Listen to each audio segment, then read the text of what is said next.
ভূত, ও আচ্ছা, সে আমার পাত খেতে চায়।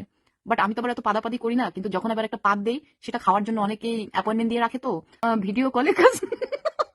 আচ্ছা কি করতে পারি বলো? সবাই শুধু আমাকে খেতে চায়, আমার পাতটাও ছাড়ে না। Hey hello guys, welcome back. তো কেমন আছো তোমরা? আই হোপ তোমরা সকলেই ভালো আছো অ্যান্ড আমিও ভালো আছি। তো অনেকদিন পর চলে আসলাম তোমাদের মাঝে কিছু খানকি মাগি বেশ্যামাগিদের পিছন মারতে। ওফ সরি, আমি তো আবার ছাপড়িদের মতো পিছন মারি না, সামনে থেকে মারতেই ভালোবাসি। তো চলো গাইজ, মেইন টপিকে আসা যাক। রিয়েলি এই জন্য তো অনেক সময় তোমাদের পাদের মানে বুকিং গুলো আমি ক্যান্সেল করে দেই, কারণ আমি তো বোঝো নাই, আমি বিজনেস করি, অনেস্টলি বিজনেস। কারণ আমি তো যারা অনেক আগে থেকে বুকিং দিয়ে রেখেছে আমার পাত খাওয়ার জন্য, তো তাদেরকে তো আমাকে মানে ফুলফিল করতে হবে।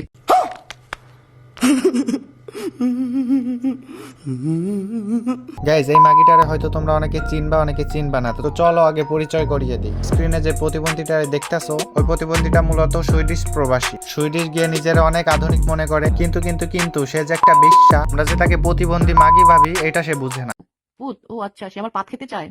বাট আমি তো আবার এত পাদাপাদি করি না, কিন্তু যখন আবার একটা পাত দেই সেটা খাওয়ার জন্য অনেকেই অ্যাপয়েন্টমেন্ট দিয়ে রাখে, তো গাইজ, এইসব কথাবার্তা প্রতিবন্ধী বা যাদের মাথার ব্রেন পাচায় থাকে তারা ছাড়া আমার মনে হয় না এইসব কথাবার্তা সোশ্যাল মিডিয়ায় এসে বলতে পারে। সত্যি কথা বলতে 2024 জুলাইয়ের আন্দোলনের সময় এই মেয়েটার ভিডিওগুলো দেখতাম, কিন্তু এখন আস্তে আস্তে এমন পর্যায়ে চলে আসছে যে ওরে নিয়েও আমার ভিডিও বানানো লাগতেছে। আমি কখনোই ভাবি না যে ওরে নিয়েও আমার ভিডিও বানাইতে হবে।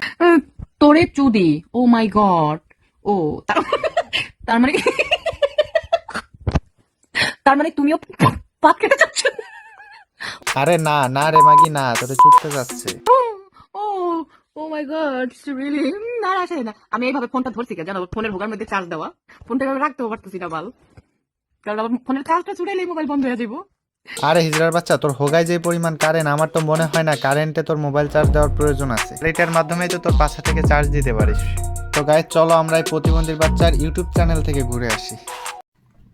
তো গাইজ, ফাইনালি আমরা চলে আসলাম এই প্রতিবন্ধী বাচ্চার ইউটিউব চ্যানেলে। ঠিক আছে, এই প্রতিবন্ধীর বাচ্চা চ্যানেলে মোট 868টা ভিডিও ছাড়ছে। 868টা ভিডিওর ভিতরে আমার মনে হয় 850 ভিডিও এইসব উল্টাপাল্টা থাম্বনেল আর টাইটেল দেওয়া। দেখো গাইজ, এর প্রত্যেকটা ভিডিও, এর প্রতিটা ভিডিওতে উল্টাপাল্টা থাম্বনেল টাইটেল, প্রতিটা ভিডিওতে। দেখি এর পপুলার ভিডিওর কি অবস্থা। যে চলে আসলাম এর পপুলার ভিডিওগুলাই। ঠিক আছে, এর পপুলার ভিডিওর প্রত্যেকটা ভিডিওতে উল্টাপাল্টা অশৈলী থাম্বনেল আর টাইটেলগুলো দেওয়া, নাহলে তোর ভিউই আসে না। সোশ্যাল মিডিয়ায় এসে যদি এই প্রতিবন্ধীর বাচ্চা ল্যাংটা হয়ে ভিডিও বানাইতে পারতো, তাইলে মনে করো যে শান্তি লাগতো। ঠিক আছে, একটু শান্তি হইতো যদি ল্যাংটা হয়ে পুরা সব কিছু খুইলা মনে করো যে ভিডিও বানাইতে পারতো, তাইলে একটু শান্তি লাগতো। তো গাইজ, এই মাদার চোদ্দটা প্রাণীটা নিয়ে আর কিছুই বলতে চাই না। এই ছিল আজকের ভিডিওটা কেমন লেগেছে কমেন্ট করে জানা। আর রায়হান দা রোস্টার চ্যানেলে নতুন হয়ে থাকলে এটি সাবস্ক্রাইব করে পাশে থাকবে। তো আবারও দেখা হবে নতুন কোনো ভিডিওতে। ততক্ষণ পর্যন্ত সবাই ভালো থাকো। Till then, bye bye, take care.